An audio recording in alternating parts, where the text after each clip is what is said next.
हमारी बनी थी equation 1, 5i1 minus 3i, i1 plus 2i equals to 1. Okay, 2. And I told you because we need potential drop through this 2 ohm, and what is the current through this 2 ohm? That is I1 only. So I suggested you to solve these two equations such that you get only the value of I1. तो उसके लिए method क्या है? I got cancelled. उसके लिए क्या करेंगे? Equation 1 को you should have multiplied by 2 and equation 2 को you should have multiplied by 3. क्या किया किसी ने ऐसा या नहीं किया, या भूल गए? Yes sir. क्या यस सर? भूल गए कि या किया? सर किया था. तो इक्वेशन 1 आई होगी 10i1 माइनस 6i,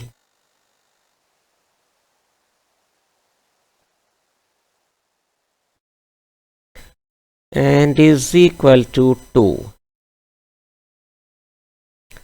और 3 से मल्टीप्लाई करके इक्वेशन 2 बन गई होगी 3i1 प्लस 6i.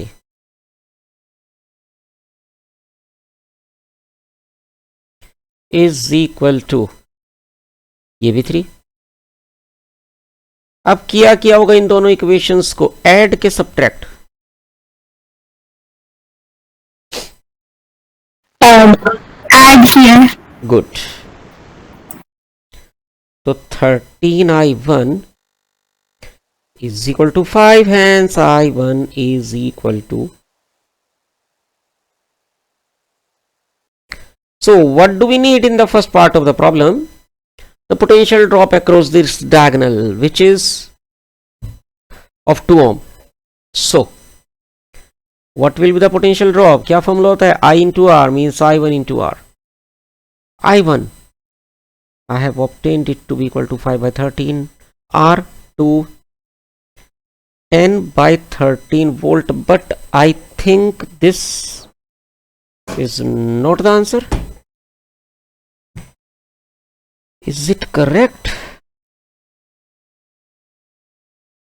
कुछ गड़बड़ तो नहीं हुआ है?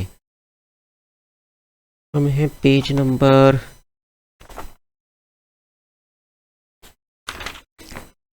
Okay 2 by 13. हाँ, मुझे लग ही रहा था. It should be 2 by 13. इसका मतलब है कि हमारी करंट जो है it should have been 1 by 13 only. Okay, कोई नेगेटिव साइन कहीं? इक्वेशन 1 1, इक्वेशन 2 भी 1. कुछ तो गलत हुआ है. I will have to check the equations again. Applying KVL in closed loop A B D A. मैंने पहले ही इतना खिचड़ी बना दी, हाँ इतना रायता फैला दिया. अब इसको कैसे चेक करा जाएगा? चलिए करना तो पड़ेगा.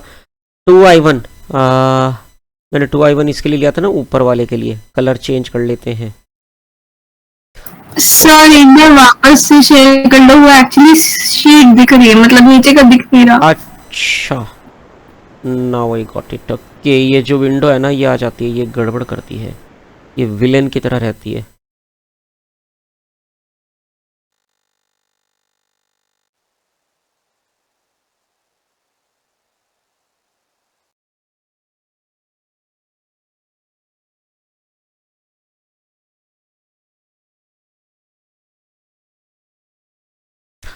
It is okay now.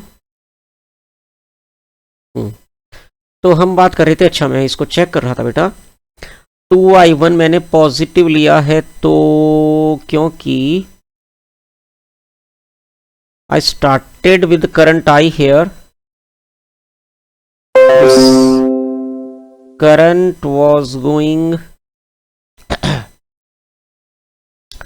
Like this. B पर पहुंचा ये करंट, डिवाइडेड इनटू 2 पार्ट्स. नीचे चला गया I1, ऊपर गया I माइनस I1. अब इस वाले लूप में जब ये जा रहा था I1 तो ये ऐसे जा रहा था, फिर ये ऐसे जाएगा तो क्लॉक ही होगा. बिल्कुल सही है, 2i1 पॉजिटिव होगा. देन माइनस इस 1 ओम में, क्योंकि ये नीचे आ रहा है तो ऐसे जाएगा, ऐसे डेफिनेटली माइनस होगा, ये भी सही था। फिर ऊपर वाले में यहां भी माइनस होगा, बिल्कुल सही था। 2i माइनस i1, ये भी सही था।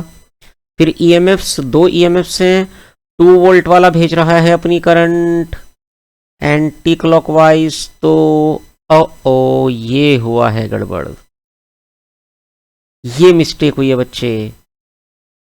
देखो तो ऊपर वाला जो है 2 वोल्ट, ये तो करंट अपनी ऐसे भेजेगा ना, तो ऐसे तो एंटी क्लॉकवाइज होता है, और 1 वोल्ट वाला ऐसे भेजेगा तो क्लॉकवाइज होता है। ये मैंने पंगा किया, तो यानी कि -1 बचेगा। So this negative sign will be everywhere.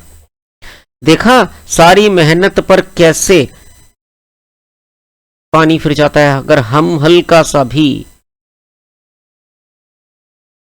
क्या हो गए, केयरलेस। तो दिस इज -1, तो मल्टीप्लाई बाय 2 करके भी माइनस। तो अब बताइए क्या बचा, अब तो क्लियर हो गया। So this is 1, so this is also 1/13, so potential drop also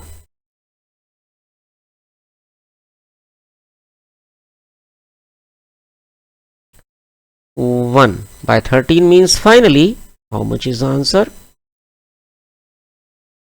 2/13। चलो मैंने मिस्टेक की, अच्छा है, क्योंकि हम गलतियों से सीखते हैं, अपनी भी गलतियों से सीखते हैं तो दूसरे की भी गलतियों से सीखेंगे ना। तो आप मेरी भी गलती से सीखोगे कि एक हल्की सी प्रॉब्लम, देखो बेटा आप क्या करोगे, मेहनत तो पूरी करोगे, मान लीजिए 15 मिनट 10-15 मिनट तो एटलीस्ट लगेंगे इस न्यूमेरिकल पर, अगर ये आ जाता है, क्योंकि इतना अट्रैक्टिव सा न्यूमेरिकल होता है ना, आप इसको अटेम्प्ट करने का चार्म छोड़ भी नहीं पाते। कई चीजें ना सीबीएसई में फिजिक्स में खतरनाक चीजें मानी जाती हैं। कैसे खतरनाक है, वो बहुत टफ है ना, इसलिए खतरनाक नहीं है भाई। टफ को तो क्या करोगे आप, छोड़ ही दोगे, टच ही नहीं करोगे, छोड़ो दफा करो, वो खतरनाक नहीं है। खतरनाक इन द सेंस कि वो लालच देती है आपको कि आओ हमें सॉल्व करो, और आप उस लालच में पढ़कर उनको सॉल्व करने बैठ जाते हो। आप चार्म छोड़ नहीं सकते उनको सॉल्व करने का, जैसे कि किरचॉफ के न्यूमेरिकल्स हैं, आप इसको पक्की बात है छेड़ोगे, if you get it in your exam आप इसको टच करके ही रहोगे। और अगर चलिए अच्छी बात है, वो तो हमें करना ही है, हमें तो 100% पेपर करना है, उसमें अगर ऐसी कहीं पर जैसे मैंने ये स्टूपिडिटी दिखाई, ऐसी स्टूपिडिटी अगर आपने वहां दिखा दी तो बस मामला खराब। 10-15 मिनट लग भी गए न्यूमेरिकल को सॉल्व करने में, और रिजल्ट क्या निकला, चूहा, वो भी मरा हुआ, खोदा पहाड़ निकला चूहा। तो you have to be very careful. Okay बेटा, एक आंसर आया है, इसने 2 आंसर पूछे, उसने इसके बाद एक और बात पूछी, potential difference across the terminals of each cell G and H. G and H कौन से सेल थे बेटा, जी था ये नीचे वाला, this was G and this was H. इसने इनके अक्रॉस टर्मिनल पोटेंशियल डिफरेंस भी पूछा है, तो मतलब मुझे इनमें पास होने वाली करंट भी चाहिए, जो कि क्या थी, I need this I also. तो चलिए ठीक है, आई भी निकालेंगे, बड़ा आसान है, कोई सी भी इक्वेशन में रख दीजिए। इजी वाली कौन सी इक्वेशन थी, I think that was much easier. I1 हम सॉल्व कर चुके हैं, हाउ मच वाज I1, 1/13, ठीक, तो यहां रख दीजिए बेटा, ये 1/13 plus 2i equal to 1।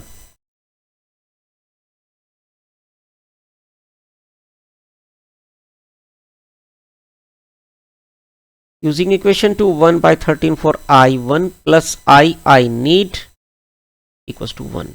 So I is equal to 1 minus 1/13 means 12/13, it will be 12/13 ampere. बस यही चाहिए था मुझे। अब आ जाइए, क्या पूछा गया है, टर्मिनल पोटेंशियल डिफरेंस इस 3 वोल्ट वाले के अक्रॉस। बेटा 3 वोल्ट वाले से करंट आ रही है ना बाहर, मतलब इट इज गेटिंग डिस्चार्ज। तो टर्मिनल पोटेंशियल डिफरेंस जब सेल डिस्चार्ज होता है, याद कीजिए क्या होता था, V is equal to E minus I R. E कितना उसका 3 वोल्ट, माइनस आई मैंने कितना निकाला 12/13, इसका इंटरनल कितना है वो भी 3 है, चेक कर लीजिए 3 ओम है। तो बस सॉल्व करें तो बेटा ये हो गया 3, कॉमन ले लें 1 माइनस 12/3 सॉरी 12/13, तो ये कटकुटा के क्या बचेगा 13 माइनस 12 यानी कि 1/13, 1/13 3 से मल्टीप्लाई होकर 3/13 वोल्ट आंसर। किसके अक्रॉस, सिंबल देते हैं एच के अक्रॉस, ये एच था ना, ये जी था, सॉरी जी के अक्रॉस।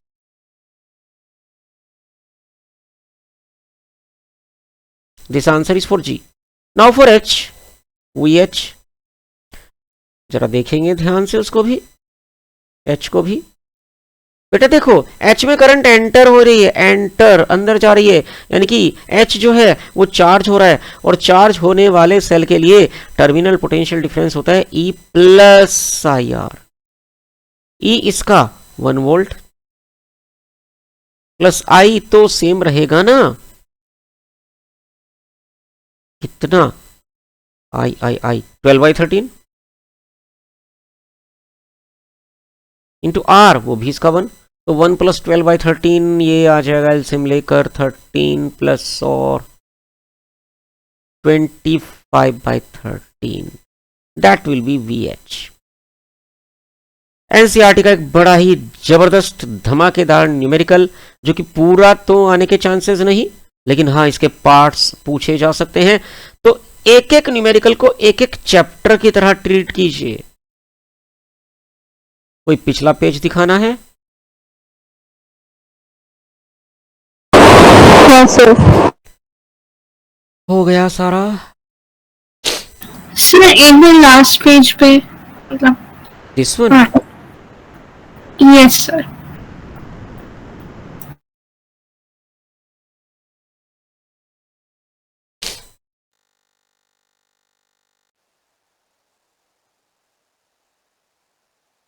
सृष्टि एंड पार्टी, आप लोग बोर नहीं होते घर में पड़े पड़े? अभी स्कूल की छुट्टियां फिर हैं, हमारी तो एक छुट्टी होती है, बोर हो जाते हैं। क्या करते हो पूरे दिन?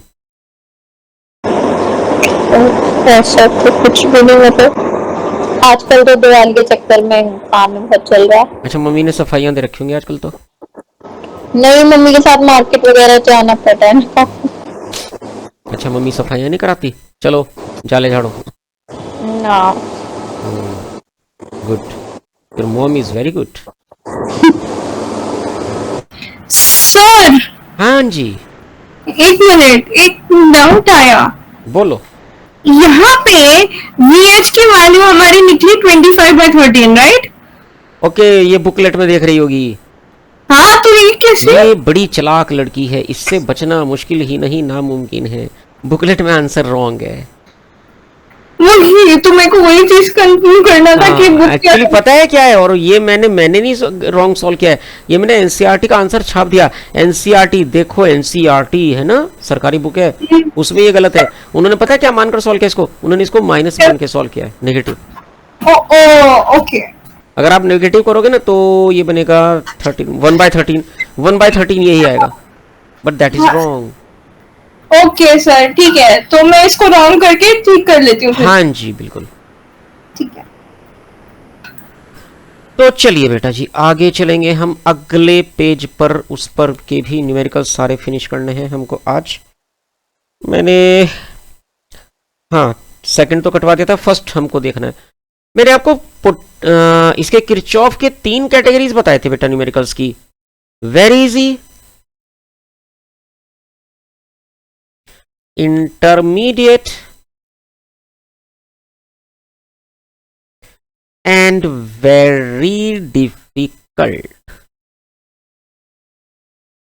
किस बेसिस पर ये कैटेगराइजेशन होता है सुनो बेटा। वेरी इजी कौन सा होगा? आपको सर्किट गिवन होगा, प्लस केसीएल भी लगा रखा होगा, करंट किरचॉफ्स करंट लॉ भी लगा रखा होगा। मतलब आपको इवन करंट डिस्ट्रीब्यूशन भी करने की जरूरत नहीं, ऑलरेडी बन रखा होगा। मां आपको केवल क्या लगाना है, केवीएल लगाओ, काम खत्म करो, आगे बढ़ो। And most chances in CBSE for very easy, मतलब इतना भी इजी नहीं है, केवीएल तो लगाना ही पड़ेगा। असली मिस्टेक तो आप केवीएल में ही करते हो साइन कन्वेंशन की। उसके बाद आता है इंटरमीडिएट, इसमें क्या गिवन होगा, सर्किट ओनली, सर्किट बना रखा है तो आपको केसीएल भी लगाना है। देखो मैंने जो दोनों न्यूमेरिकल्स केसीएल पिछले पेज पर 44 पेज पर 22, 23 ये किस कैटेगरी में आते हैं, ये इंटरमीडिएट कैटेगरी में आते हैं। ध्यान से देखो, इनमें करंट तो नहीं बनी हुई है ना, किसी में भी सर्किट बना हुआ है, करंट बनी हुई नहीं है। तो करंट बनाने में भी नानी दादी याद आ जाती है, केसीएल लगाने में भी, ये इंटरमीडिएट है। और फिर आता है इन सब का बाप, वेरी डिफिकल्ट, इसमें क्या होगा, अंडा, कुछ नहीं, ना तो सर्किट ना करंट डिस्ट्रीब्यूशन। जब सर्किट ही नहीं है तो करंट हवा में थोड़ी लगाएगा। इसमें ये बोलता है, इसमें कहानी सुनाता है, आओ बच्चों तुम्हें कहानी सुनाता हूं, once upon a time there was a cell, once upon a time there was a resistor, वगैरह वगैरह करके।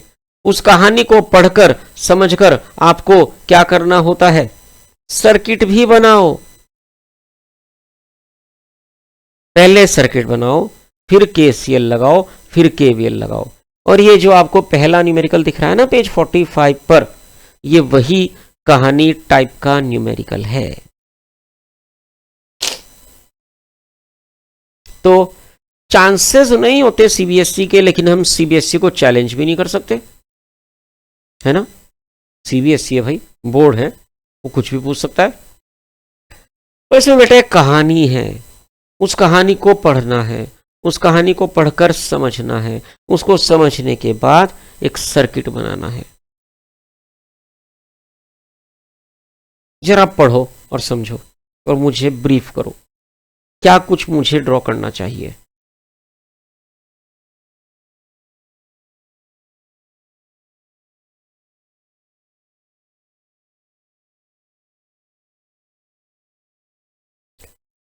मैंने एक्सेस वैसे ये शायद सबको दे रखा है, आप स्क्रिबल कर सकते हो, इस स्क्रीन पर लिख सकते हो क्या, नहीं शायद नहीं लिख पाओगे, है ना।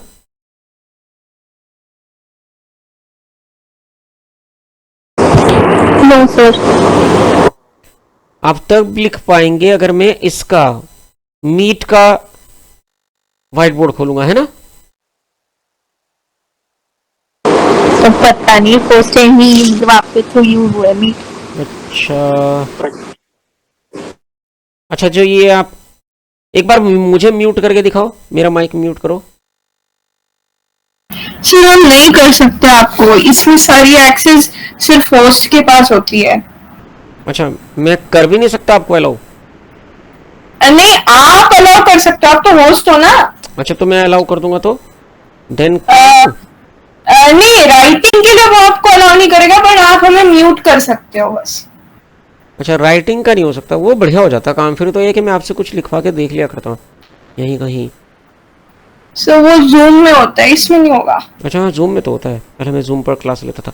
एनीवे चलिए केवल पढ़कर बताइए क्या समझ आ रहा है इस सर्किट में।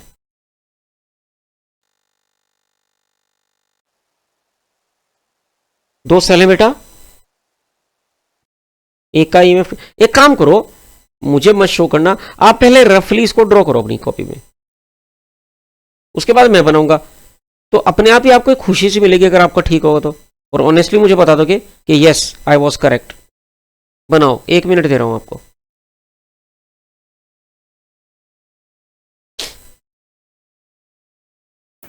सर प्लीज 2 मिनट बात करना, क्योंकि मेरे को तो बनाने में थोड़ा टाइम लगेगा।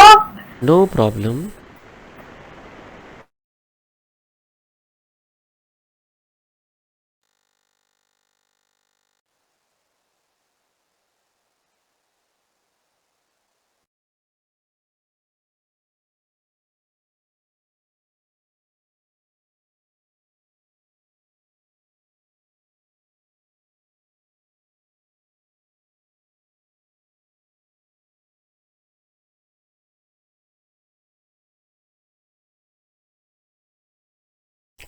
जब आप अपनी ट्राई कर लो एक बार मुझे बता देना।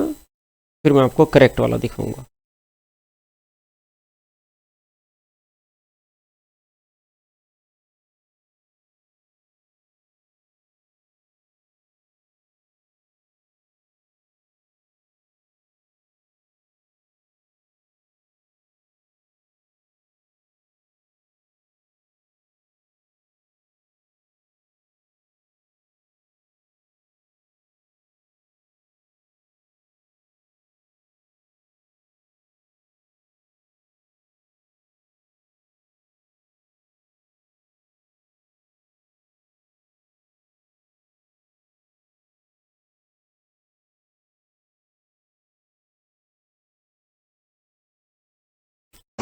सर आप बना के दिखा दो।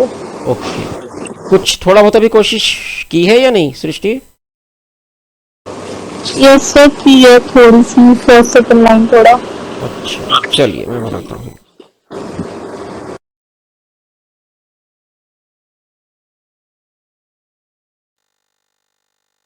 सर वेट, बस एक सेकंड रुको, मैं बस वो लास्ट वाला लाइन का कोई बना बात रही नहीं, हूँ। कोई बात नहीं, करो करो।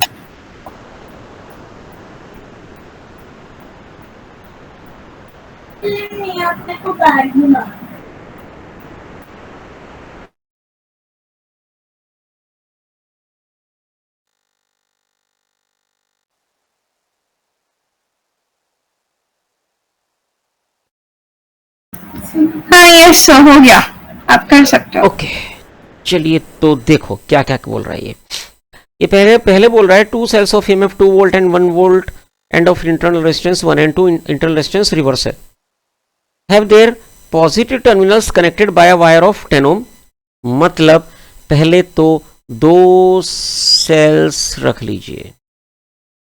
The first one 2 volt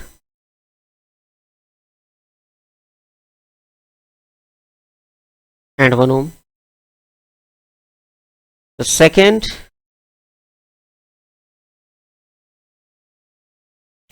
1 volt and 2 ohm। आगे क्या बोला इसने? Positive terminals connected by a wire of 10 ओम, यानी कि उनके पॉजिटिव टर्मिनल्स को शॉर्ट कर दिया गया है by a wire of 10 ohm and then negative terminals by a wire of 4 ohm. ऐसे ही इधर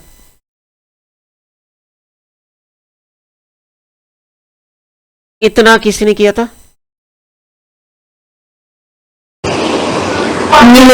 ठीक था। Yes sir. ठीक था, वेरी गुड।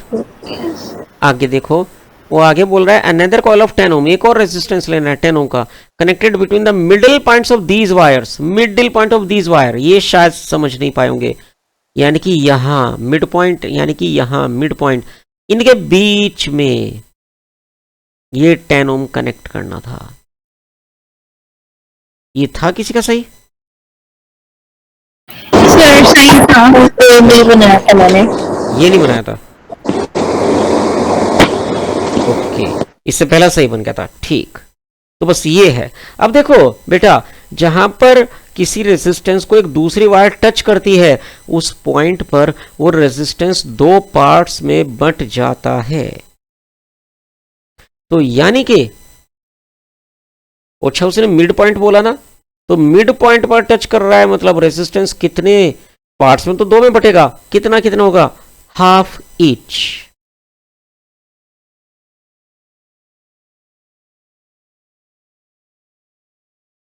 मींस टोटल कितना था? 10 ohm. So it will be 5 ohm each. And here? What about here? Two Yes. ohm each ना? Yes.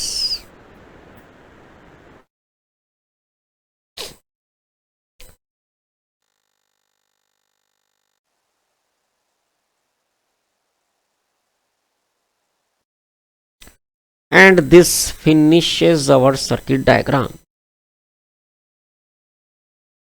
तो ये काम भी इसने हमें नहीं दिया था करके, हमें खुद करना पड़ा।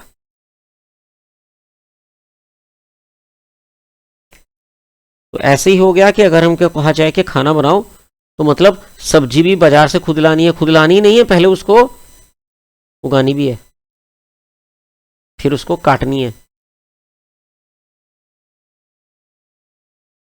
बन गया सर्किट। सर पता है जब मैं ये ड्रॉ करी थी तो वो जो दीज वायर्स वाली लाइन थी ना, पहले बार में तो समझ में नहीं आया, पहले बार में गलत हुआ, फिर मैंने आपसे एक्स्ट्रा टाइम लेके दोबारा बनाया तब जाके सही आया। Okay good. अब इसका क्या करना होता है पता है आपको, नेमिंग देनी होती है।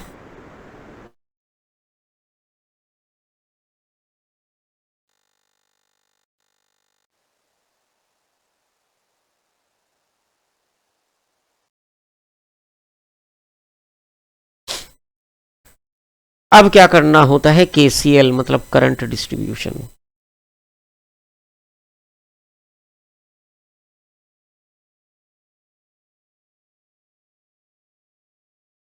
तो चलिए करते हैं। ऊपर 2 वोल्ट वाली बैटरी से मान लीजिए करंट आया कितना, I1। तो नीचे वाली से हाउ मच, I2। बेटा दोनों करंट पहुंचेंगे जब जंक्शन बी पर, तो इनका क्या होगा, ज्वाइंट। ज्वाइन होकर क्या बन जाएंगे, I1 plus I2 and will pass through this 10 ohm coil. Now they will reach at junction E. E पर आकर क्या होगा, बंटवारा फिर से। और हमको पता है कि सेल के पॉजिटिव से जितनी करंट जाती है नेगेटिव में उतनी ही आनी होती है। तो इससे I1 गई थी तो I1 ही आएगी, यानी कि इस I1 प्लस I2 का कौन सा पार्ट ऊपर जाएगा, I1। तो बचा कौन सा पार्ट, I2, वो नीचे जाएगा। और वैसे भी तो हमें पता था कि I2 निकला था पॉजिटिव से, तो I2 ही तो एंटर होगा नेगेटिव में। बस हो गया करंट डिस्ट्रीब्यूशन।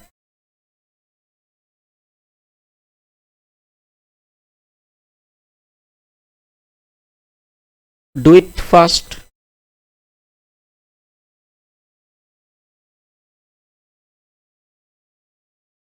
सही, ऊपर नीचे वाला जो आपने डिसाइड किया, ये वाला like how did you do it? मतलब इक्वेशन तो सही आई है पर ये डायरेक्शन में गड़बड़ हुई थी। कि ऊपर I1 गया।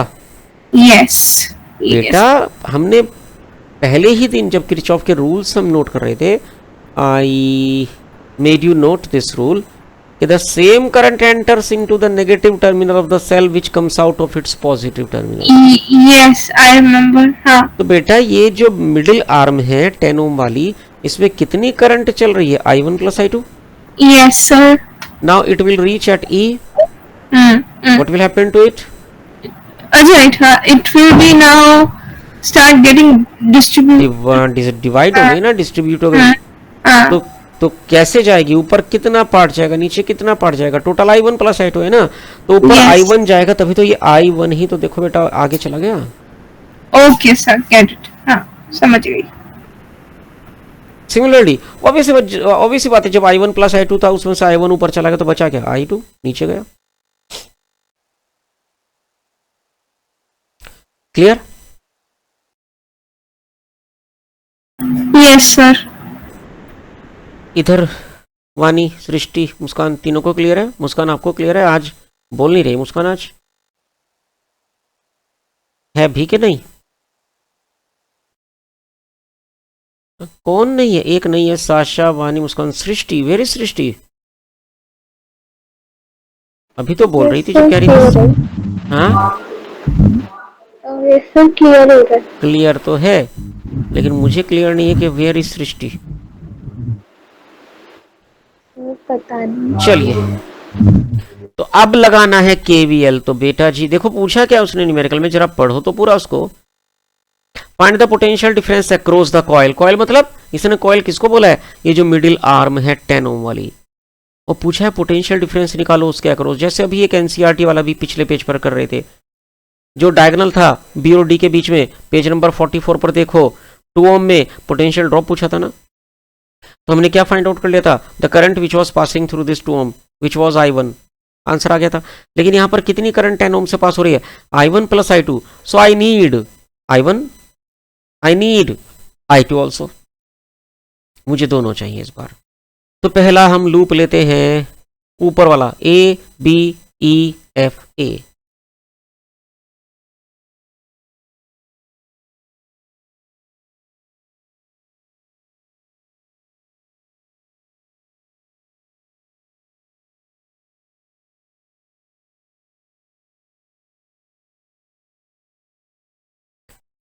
तो चलिए अपनी दिमागी कसरत शुरू कीजिए, पॉजिटिव नेगेटिव।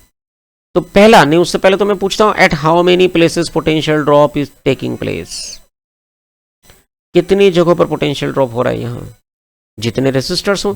कितने रेसिस्टर्स हैं? सर 4। 4। पहला 5 ओम के अक्रॉस, ये I1 नीचे आई, I1 मैंने मुस्कान को बड़ा मेहनत से कल समझाया था, positive negative, clock anti clock. बताओ बच्चे, इस 5 ओम में जब ये I1 नीचे जाएगी तो क्लॉक के एंटी क्लॉक?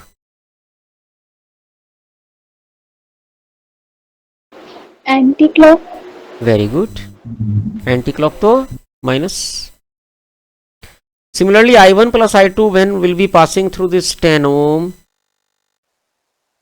एंटी क्लॉक मतलब माइनस। सिमिलरली ये जो 2 ओम है इसमें से ऊपर ऊपर तो I1 गई ना केवल, एंटी क्लॉक। सिमिलरली यही I1 इस 1 ओम में से भी तो जा रही है, ये भी माइनस। एक्चुअली सारे माइनस हो गए। इवन ये जो 2 वोल्ट की बैटरी है, अब इक्वल्स टू ईएमएफ रखना है ना, ईएमएफ कितने हैं? केवल एक, और वो भी कैसे भेज रहा है करंट? बोलो। जो 10 ओम वाला है वो क्लॉक वाइज ही होगा। नहीं बेटा, देखो I1 प्लस I2 ऐसे जा रही ना, कल जो ट्रिक बताई थी जब अच्छा, वो सिंपलीफाई ऊपर करो, जा रही है। ठीक है, ऊपर जा रही है ना, तो ऊपर जा रही बताओ क्लॉक क्या एंटी क्लॉक? है। एंटी क्लॉक हो गई है, हाँ, ठीक है। तो इसमें सभी कुछ एंटी क्लॉक निकला है इसमें तो शुरू करें 5 ओम वाले से। Minus 5I1 minus 10 I1 plus I2 minus 2 I1 again, और ऊपर सबसे टॉप पर माइनस 1 इंटू I1, 1 को तो लिखने की कोई जरूरत ही नहीं है, I1 और इक्वल टू EMF माइनस का 2।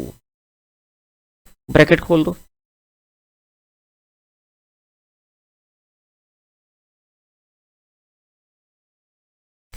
माइनस और ये प्लस, तो अंदर माइनस ही आएगा।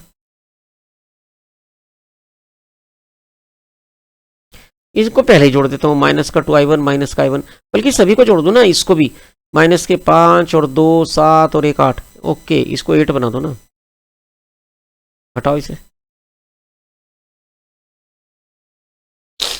Is equal to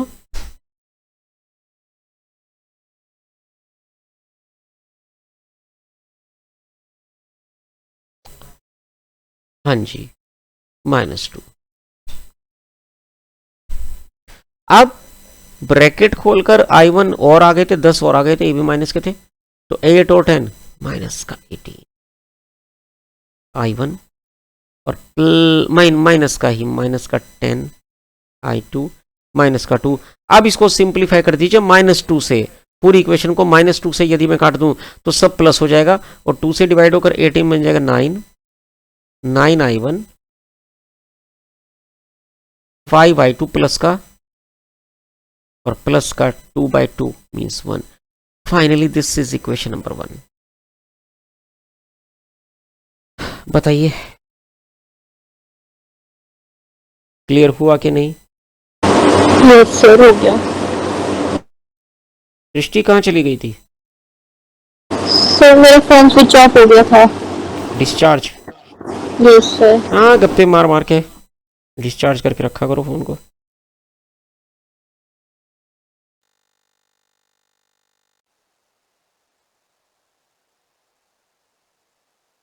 okay ji, second loop हम ले रहे हैं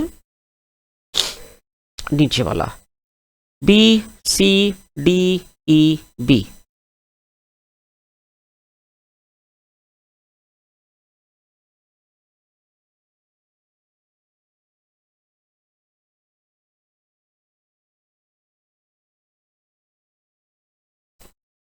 okay, potential drop eight how many places? 4।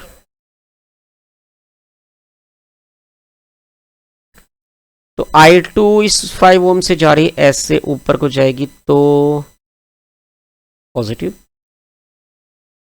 और I1 प्लस I2 जब 10 ओम से जा रही थी तो ऊपर वाले सर्किट के लिए तो नेगेटिव थी, एंटी क्लॉक थी, लेकिन नीचे वाले सर्किट के लिए ये क्लॉक होगी तो positive.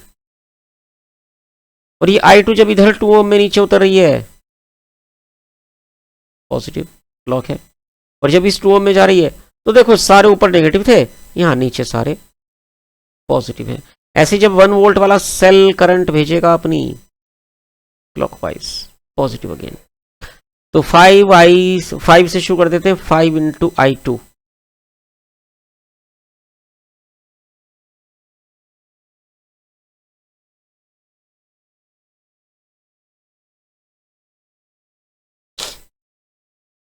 Five I2 plus 10 I1 plus I2,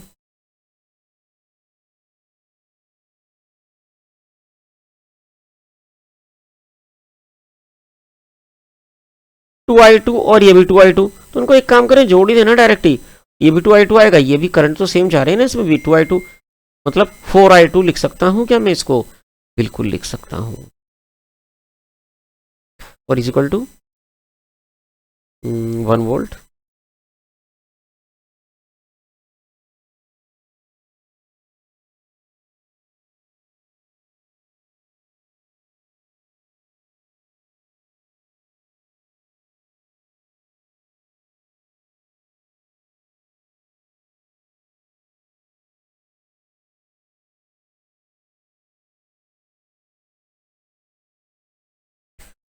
चलो ब्रैकेट सॉल्व करके, ब्रैकेट ओपन करके सॉल्व करो, सिंप्लीफाई करो।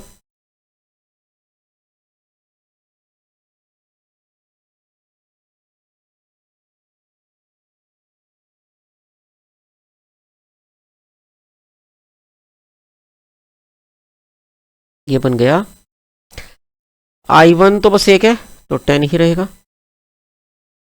I2 कितने हो गए? 5 ये थे और 10 ये आएंगे 15, और 4 ये भी हैं 19, ये थोड़े अजीब हो गए 1।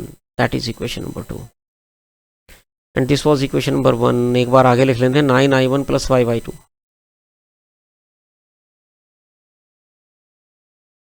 सॉल्व करना थोड़ा सा, बस थोड़ा सा, ज्यादा सा नहीं, मुश्किल है।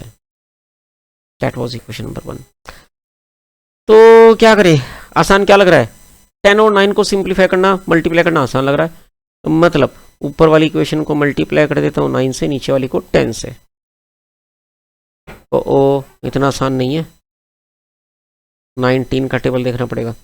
खैर 9 मल्टीप्लाई हुआ 10 से तो बन गया 90 I1 प्लस 19 9 ज़ा 190 190 170 171 इज इक्वल टू 9। अब 10 से आ जाओ, ये आसान है, 90 50 10 सबट्रैक्ट कट, 171 में से 50 गए 121 I2, 9 माइनस 10 माइनस का 1। अब हमें लगेगा कि ये तो गड़बड़ हो गई है, शायद सारी मेहनत बेकार हो गई है, क्योंकि करंट का आंसर आया -1/121 एम्पियर। करंट तो नेगेटिव हो ही नहीं सकती, ये तो मामला गड़बड़ हो गया। नहीं जी, बिल्कुल सही है। किरचॉफ करते समय, सॉल्व करते समय यदि कहीं किसी स्टेज पर, किसी स्टेप पर करंट का आंसर आपका नेगेटिव आए तो घबराने की जरूरत नहीं है बिल्कुल भी। नेगेटिव करंट पता है क्या बताती है? कि हमने I2 को माना था ऐसे कि ये 1 वोल्ट वाली बैटरी से बाहर आ रही है, नहीं, एक्चुअली I2 क्या होगा, नेगेटिव साइन ये बताता है कि I2 must be opposite in direction, मतलब ये 1 वोल्ट वाली को एक्चुअली चार्ज कर रही होगी, डिस्चार्ज नहीं हो रही है। तो ये वाली बात यहां लिखते हैं नेगेटिव साइन के साथ। आंसर को चेंज नहीं करते, उसको नेगेटिव ही रहने देते हैं, लेकिन जस्टिफाई कर देते हैं।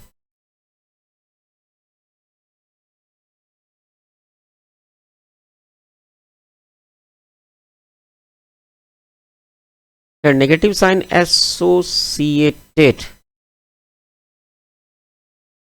with I2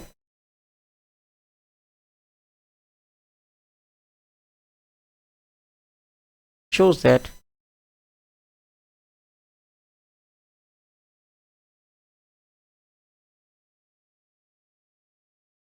I2 must be in a direction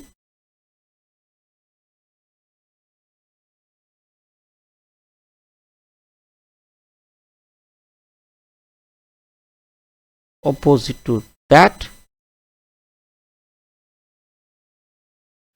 chosen by us. बस इतना लिख देना है और आगे बढ़ जाना है. तो हमारे पास I2 का आंसर आ गया. Now I need I1. कौन सी इक्वेशन यूज कर सकते हैं? यही कर ले, 1 वाली ही. I2 की वैल्यू यहां पुट कर देते हैं. Now using equation 1.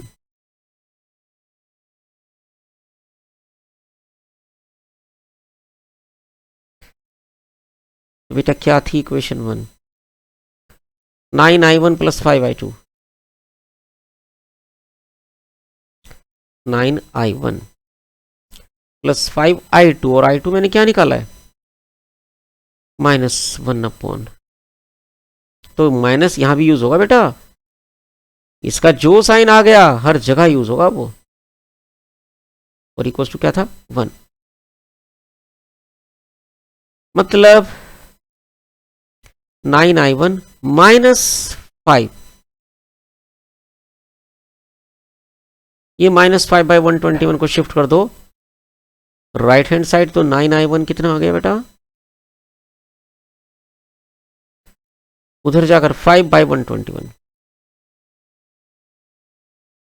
प्लस 1. मतलब कि 121 प्लस 5 126/121. तो फाइनली I1 आ गया 126 डिवाइडेड बाय 121 इंटू 9. ये 3 से शायद कट जाएगा.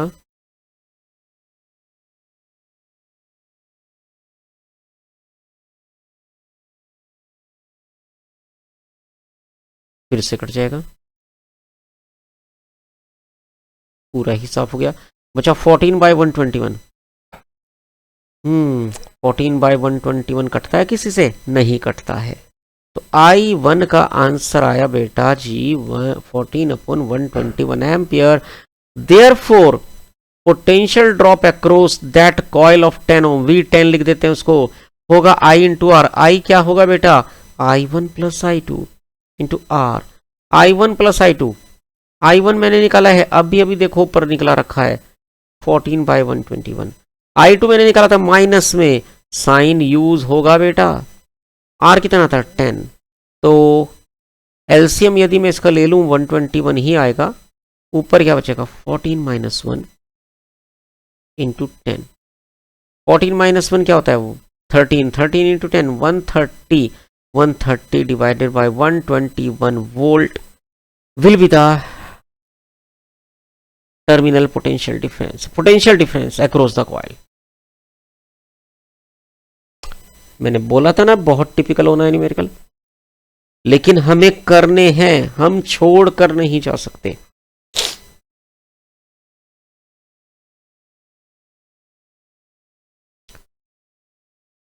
पिछला कोई पेज?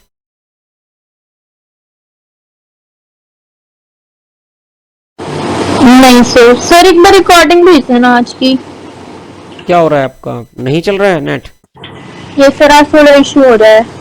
कोई बात नहीं, वो तो रिकॉर्डिंग तो रोज की रहती है. परसों की केवल ऑडियो नहीं थी, रिकॉर्डिंग तो थी. कल की भी मैंने नहीं भेजी. मतलब मैं अपलोड नहीं कर रहा हूँ 2-3 दिन से यूट्यूब पे. आज अपलोड कर दूंगा.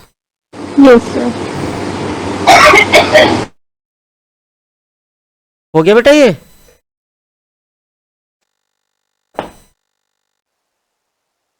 ये सर हो गया. चलो जी. फिर इसके बाद कौन सा था? कितने थे? सेकंड तो नहीं था. थर्ड वैसे देखा जाए तो मीटर ब्रिज पर बेस्ड कहते हैं इसको. होता नहीं है, अब तो मीटर ब्रिज रहा नहीं है. लेकिन मीटर ब्रिज भी जो है ना बेटा, मीटर ब्रिज क्योंकि एक व्हीट स्टोन्स ब्रिज पर बेस्ड होता है, तो मीटर ब्रिज का एक आधा न्यूमेरिकल अगर मिल गया तो प्रॉब्लम हो जाएगी अगर हमने नहीं किया हुआ होगा तो मैं ये थर्ड वाला कर रहा हूं। In the following circuit a meter bridge is shown in the balanced state. तो मीटर ब्रिज वर्ड से घबराना नहीं है, मीटर ब्रिज भी क्या है, मीटर ब्रिज वही है, व्हीट स्टोन्स ब्रिज है। देखो क्या लिखा है इन्होंने, ऊपर एक रेजिस्टेंस बनाया है जो कि मिसिंग है X, उसके बगल में साथ में 3 ओम,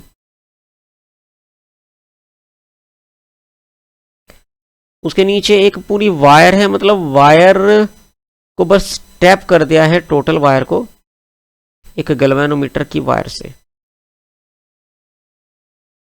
100 सेंटीमीटर लंबी वायर है, उसको जहां पर टच किया वो लेंथ है 40 सेंटीमीटर, तो इधर कितनी बचेगी 60 सेंटीमीटर। अब देखो इसने इस मीटर ब्रिज वायर बोलते हैं इसको, the meter bridge has a resistance of 1 ohm per centimetre.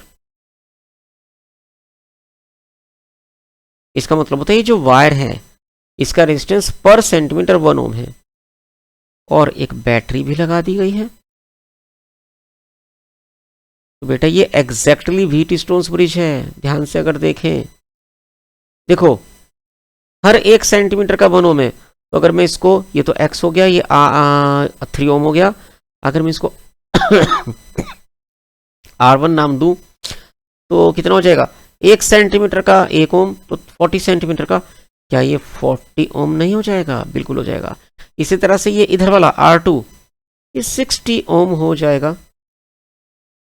Calculate the value of unknown resistance X and the current drawn from the battery of the negligible internal resistance. इससे current कितनी आएगी ये भी बताना है और X बताना है। तो बेटा जरा वर्ड देखो, एक सेकंड लाइन का फर्स्ट वर्ड क्या बोला है, बैलेंस्ड स्टेट। इसका मतलब ये व्हीट स्टोन्स ब्रिज बैलेंस्ड है। बैलेंसिंग में क्या होता है, दिस अपॉन दिस,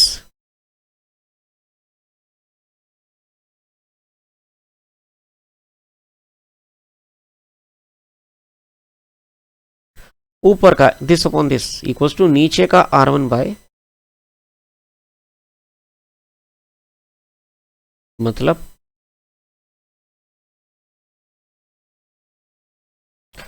तो X कितना आ गया बेटा 2/3 इंटू 3, ये तो कैंसिल हो गया, X इज इक्वल टू 2 ओम। कितना आसान है, इसलिए हम नहीं छोड़ सकते थे, क्योंकि भले ही नाम यूज कर रहे हैं ये मीटर ब्रिज, लेकिन मीटर ब्रिज भी बेस्ड किस पर है, व्हीट स्टोन्स ब्रिज पर। पहला पार्ट क्लियर है? Yes sir. पूछ रहा है टोटल करंट कितनी आएगी। तो बेटा जो गैल्वेनोमीटर वाली ब्रांच होती है तो बेकार होती है ना, इसमें तो करंट आता ही नहीं है, उसी को तो कहते हैं बैलेंस्ड। तो अगर मैं इसको इग्नोर मारूं तो नेट रेजिस्टेंस, बेटा ये दोनों क्या हो गए, सीरीज हो गए ना, RS1 पहली सीरीज ऊपर वाली, X कितना निकाला मैंने 2, साइड वाला कितना 3, 5 ओम, नीचे वाली सीरीज RS2, ये तो डायरेक्ट 40 प्लस 60 मतलब 100 ओम। अब ये दोनों क्या हैं बेटा, अब ये दोनों हैं पैरेलल, तो net resistance in parallel combination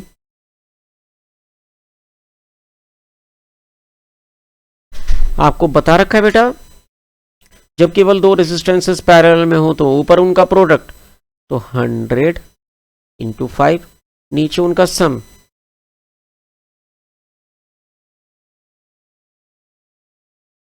जितना हो सके सिंप्लीफाई कर दो, 5 से हो जा रहा है,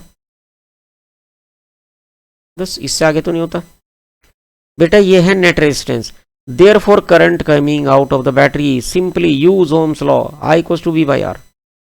V कितना लगा रखा है 6 वोल्ट, बाई R कितना आया 100 बाई 120, नहीं 21 ओनली, ये 21 ऊपर चला जाएगा, तो 6 इंटू 21 बाई 100, मतलब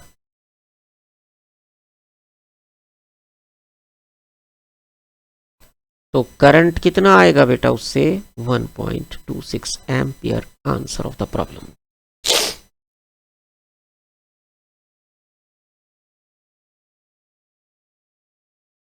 डन। Yes, sir.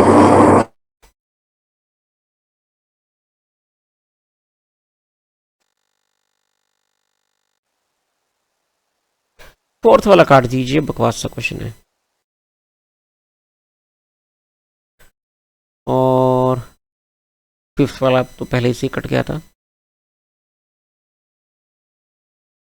हाँ, सिक्स्थ वाला करना है,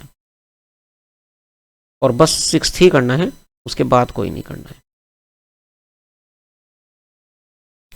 तो लास्ट निपटाते हैं, उसके बाद कल शुरू करेंगे हम heating effects of electric current. एक अजीब सा सर्किट हमको दिख रहा है।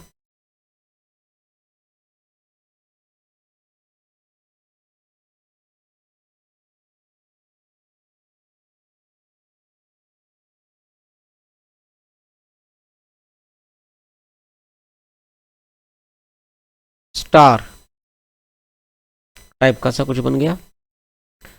P Q R O, 6 equal resistances each of 4 ohm. ये सभी 4 ओम के हैं। इक्विवेलेंट रेजिस्टेंस पता करिए बिटवीन एनी टू कॉर्नर्स। तो एक काम करें, कॉर्नर्स कोई से भी तो हो सकते हैं, why not P and are.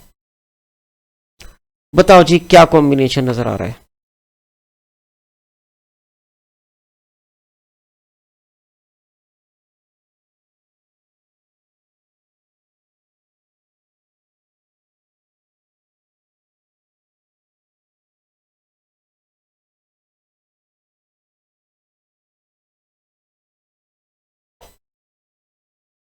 Anything visible? Sir यहाँ पे ये जो हम आप इस लाइक जो हमारे पास पी पे जो 4 ओम है, और यहाँ यहाँ जो नीचे हमारे पास मतलब वो ऊपर जो जा रही है पी क्यू और ये पी क्यू और पी ओ, ये दोनों ये दोनों सीरीज में हो गए ना? नो बेटा, सीरीज कैसे? ये अलग ब्रांच है, अलग ब्रांच है। सीरीज अच्छा, तो कितनी बार ओके। बता रखा है, सेम ब्रांच होती है सीरीज। नहीं कुछ समझ में आ रहा है तो देखो, एक काम करे for the time being, if I ignore this branch, अब बताओ कुछ दिख रहा है क्या?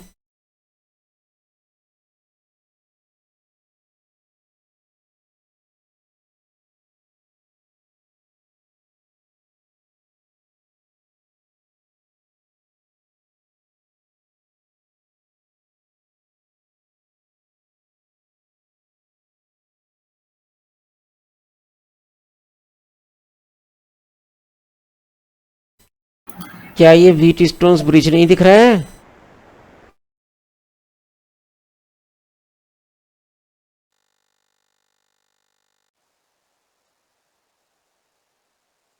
और वो भी कैसा?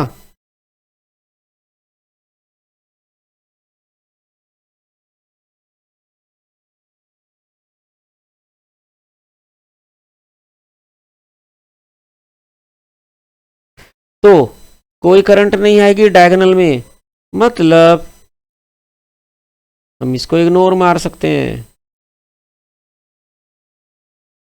यही तो होता है किरचॉफ का फायदा, सॉरी व्हीट स्टोन्स ब्रिज का फायदा, कि अगर वो बैलेंस्ड है तो जो डायगोनल के अक्रॉस रेसिस्टेंस है वो होगा ही नहीं। तो क्या बचा, केवल ये ऊपर वाले 4 सीरीज, नीचे वाले 4 सीरीज। तो RS1 और RS2 दोनों बराबर ही तो होंगे। कितना? 4 + 4।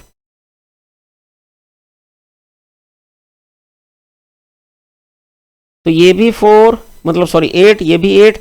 और अब नीचे वाला जो मैंने भगाया था, भगा तो नहीं सकता ना, साइड में को मैंने नीचे करके लिख दिया था, ये मान लीजिए बस 4 ओम। अब कितनी ब्रांचेस हैं? ऊपर की एक, बीच वाली एक, नीचे वाली एक, ये तीनों आपस में क्या है, पैरेलल। तो I can draw them like this.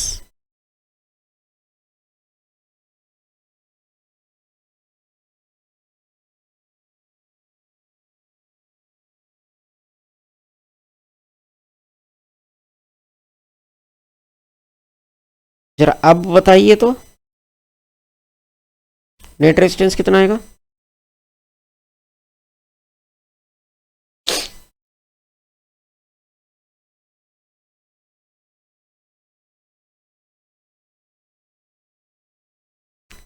बोलिए। 1/8 plus 1/8 plus hmm 1/4 hmm and then हम 8 को एज एन एलसीएम ले सकते हैं, तो 1 plus 1 plus 2, so it will hmm come out to be 2 plus 2 4/8, so 1/8/4, so this will be 2/1, so 2 ohms.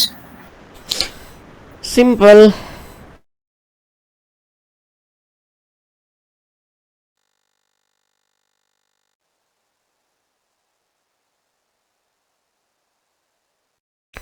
Is it correct now? Yes sir. तो बेटा जी ये हमारा किरचॉफ हुआ फिनिश, हमारा इलेक्ट्रिकल मेजरमेंट चैप्टर भी हुआ फिनिश। एक छोटा सा चैप्टर बचता है हीटिंग इफेक्ट्स, उसमें कोई थ्योरी नहीं है, उसके केवल न्यूमेरिकल्स ही हैं जो कल ही शुरू कर देंगे। थोड़ा बहुत बचे हुए परसों तक खत्म हो जाएंगे, मतलब मंडे तक। तो मंडे को हमारा magnetic effects of electric current will start, third unit will be started on Monday. Okay sir.